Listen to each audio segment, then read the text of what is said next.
From Wish TV and the All Indiana Podcast Network, this is the Daybreak Drive-In Podcast with Wish TV's Scott Sander. A Wish TV News 8 update. From Wish TV, I'm Scott Sander with your Daybreak Drive-In for Tuesday, August 16th. Autopsy results are in for the Evansville blast victims. The Justice Department wants the Trump affidavit to stay sealed, and Notre Dame gets another preseason top 5. Next. Autopsy results are in on the 3 people found dead after a house explosion in Evansville. The essence of the report, Charles and Martina Height died at the home where it happened from blunt force injuries. Their neighbor, Jessica Teague, died because she could not breathe because of the rubble. Investigators have not yet given a cause for the blast. The congressional vacancy left by Jackie Walorski's death is prompting Curtis Hill to return to state politics. The former attorney general is seeking the nomination to represent the 2nd District. Hill is at least the 5th hopeful to step forward for Saturday's Republican caucus to choose a candidate to put on the November ballot. The Justice Department is fighting to keep sealed the affidavit supporting the search warrant for former President Trump's Florida estate.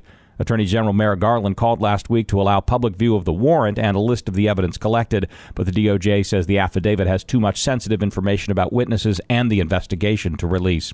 In Miami, Florida, a man is dead and a police officer is critically wounded after a shootout during a chase.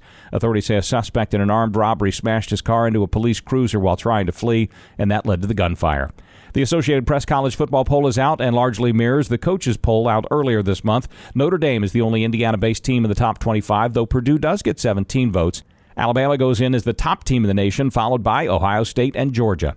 The Colts return to practice today from noon to 1:20 at training camp at Grand Park in Westfield. Fan activities are open from 11 to 2. Next preseason game is Saturday at home against the Lions. Partly cloudy skies will hang around, but the air will be dry with light wind. Highs only rise to the upper 70s, maybe low 80s. From Wish TV, I'm Scott Sander. Be sure to like and subscribe for your daily news updates from Wish TV on the All Indiana Podcast Network. This is the Daybreak Drive-In Podcast with Wish TV's Scott Sander. A Wish TV News 8 update on demand for even more on demand and on the go. Connect with Wish TV on Facebook at wishtv.com and on the free Wish TV mobile app. Thank you for listening, and be sure to like, subscribe, and follow this podcast for updates every weekday morning on the All Indiana Podcast Network and wherever you get your podcast.